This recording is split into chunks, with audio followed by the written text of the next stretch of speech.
Updates చూస్తున్నాం. AP minister Lokesh పై మంత్రి Ponnam Prabhakar fire అయ్యారు. నికర జలాలు, మిగులు జలాలు, వరద జలాల గురించి ముందు తెలుసుకోవాలి అని సూచించారు.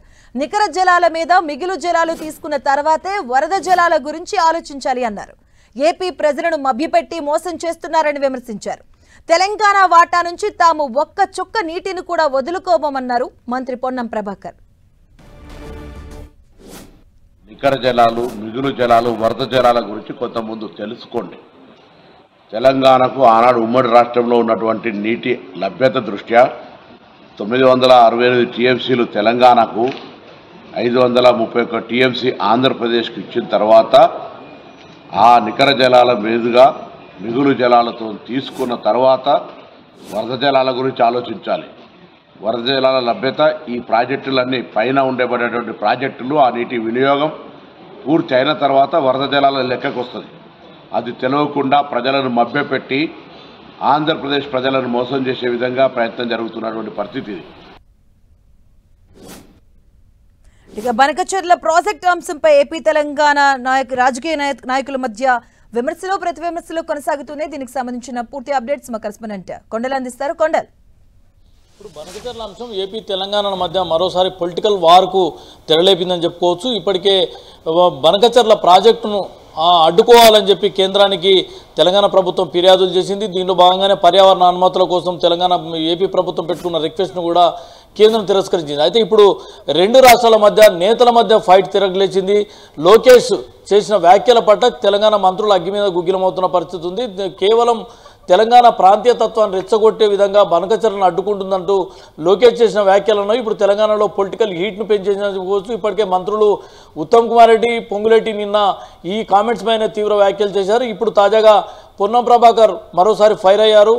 లోకేష్కు కనీసం అవగాహన లేకుండా మాట్లాడుతున్నారు. తెలంగాణ గోదావరి నదిలో తెలంగాణకు ఏపీకి ఉన్న నీటి కేటాయింపుల గురించి మొదట తెలుసుకోవాలి. 931 టీఎంసీలు తెలంగాణకు ఉంటే 968 టీఎంసీలు తెలంగాణకు, 531 టీఎంసీలు ఏపీకి ఉంటాయి. ఈ నికర జలాలకు సంబంధించి దీంట్లో ఎంత వాడుకుంటున్నాం ఇవన్నీ పోయిన తర్వాత కదా వరద జలాలకు సంబంధించిన అంశం తెర మీదకి వచ్చేది. ఎందుకు వరద జలాలు వీటన్నిటిపైన అవగాహన లేకుండా వరద జలాలను తెలంగాణ అడ్డుకుంటుందంటూ ఒక రెచ్చగొట్టే విధంగా మాట్లాడుతున్నారు.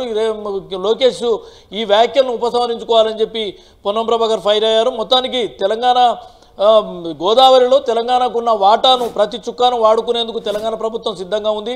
దీనికి అనుగుణంగానే రెండు రాష్ట్రాలు కూడా ముందుకెళ్లాల్సి ఉంటుంది. కానీ ఇలా ఏకపక్షంగా బనకచెర్ల ప్రాజెక్టును ముందు కట్టుకొని నిర్మించుకుంటాం, గోదావరి నీటిని తరలించుకుపోతామంటే ఊరుకున్నది లేదంటూ పొన్నం ప్రభాకర్ వ్యాఖ్యలు చేయడం అన్నది మరోసారి ఇప్పుడు పొలిటికల్ హీట్ను రాజేసిందని చెప్పుకోవచ్చు. నిన్న మంత్రి లోకేష్ కామెంట్స్కు నిన్న ఇద్దరు మంత్రులు, తెలంగాణ మంత్రులు ఉత్తమ్ కుమార్ రెడ్డి, పొంగులేటి రియాక్ట్ అయితే ఈరోజు పొన్నం ప్రభాకర్ రియాక్ట్ అయ్యారు. ఈ మొత్తం వ్యవహారం పొలిటికలైజ్గా మారుతున్న పరిస్థితులు స్పష్టంగా కనిపిస్తున్నది. ఇప్పటికే బనకచెర్ల పైన ఎట్టి పరిస్థితులు తాము ముందుకెళ్తామంటూ ఏపీ ప్రభుత్వం చెప్తుంది. బనకచెర్లతోని రాయలసీమకు నీళ్లు తరలిస్తామని చెప్పి సాక్షాత్తు ఏపీ సీఎం చంద్రబాబు నాయుడు చెప్తున్నారు. దీనిలో భాగంగానే కేంద్రం పైన ఒత్తిడి తీసుకొస్తున్న పరిస్థితి ఉంది అనుమతుల కోసం. అయితే ఎట్టి పరిస్థితుల్లో ఈ బనకచెర్లకు అనుమతులు ఇవ్వద్దని చెప్పి తెలంగాణ ప్రభుత్వం పట్టుబడుతున్న పరిస్థితి ఉంది. ఇప్పటికే సిడబ్ల్యూసీకి అనుకోండి, కేంద్ర జలవనరుల శాఖకి అనుకోండి, అదేవిధంగా అపెక్స్ కౌన్సిల్ కూడా తెలంగాణ ప్రభుత్వం అప్పీల్ చేసింది.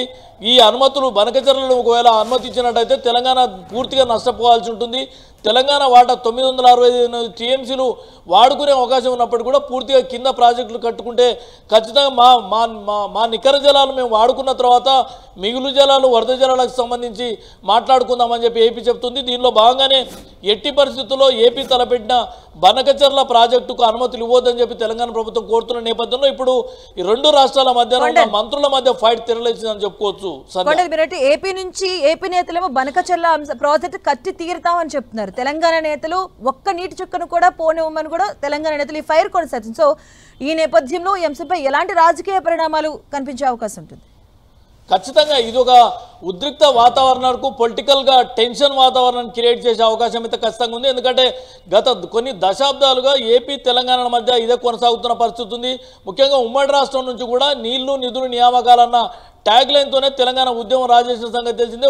తెలంగాణ ఏర్పడిన తర్వాత కూడా ఈ వాటర్ ఫైట్ అన్నది కొనసాగుతూ వస్తుంది. ఇప్పటికి కూడా అటు కృష్ణాలే అనుకోండి, గోదావరిలో అనుకోండి, నీటి కేటాయింపులకు సంబంధించి ఏపీ ఎక్కువగా వాడుకుంటుందన్న అభియోగాలు అయితే తెలంగాణ ప్రభుత్వం చెప్తుంది. దీనికి సంబంధించి పలు దఫాలు అటు కేఆర్ఎంబి అనుకోండి, గోదావరి బోర్డుకి అనుకోండి, కేంద్ర ప్రభుత్వానికి, సిడబ్ల్యూసికి ఫిర్యాదులు చేస్తున్న పరిస్థితి ఉంది. వీటన్నిటి నేపథ్యంలో మరోసారి కొంతవరకైనా ఈ సంప్రదింపులతో చర్చల ద్వారా సమసిపోతుందా అనుకుంటే మరోసారి ఇప్పుడు మంత్రుల మధ్య ఫైట్ తెరలేచింది. మొన్న ఈ మధ్యన తెలంగాణ ముఖ్యమంత్రి, ఏపీ ముఖ్యమంత్రి ఇద్దరు కలిసి ఒక సమావేశంలో కూడా పాల్గొన్నారు. కలిసి కూర్చొని చర్చించుకుని ముందుకెళ్తామని ఒక అభిప్రాయంతో కూడా ముందుకెళ్తున్న పరిస్థితి. అయితే బనకచెర్ల ప్రాజెక్టు పైన మాత్రం రెండు రాష్ట్రాలు కొంత పట్టుదలగా ఉన్నట్టు కనిపిస్తుంది. ఏపీ ప్రభుత్వం అయితే నిర్మిస్తామని చెప్పి ఏపీ ప్రభుత్వం భావిస్తుంది. తెలంగాణ ప్రభుత్వం ఖచ్చితంగా అడ్డుకుంటామని చెప్పి తెలంగాణ ప్రభుత్వం చెప్తున్న పరిస్థితి ఉంది. ఈ నేపథ్యంలోనే బనకచెర్ల అంశం ఒక కొంత పీఠముడిగా మారిందనుకో చెప్పుకోవచ్చు. వీటికి కాకుండా మిగతా అన్ని అంశాలను కూడా కలిసి కూర్చొని మాట్లాడుకుందాం అన్నప్పుడు కూడా బనకచెర్ల ఇష్యూ అయితే ఖచ్చితంగా పొలిటికల్ హీట్ను రాజేసే అంశంగానే మారుతుంది. సంధ్య. Thank you Kondal.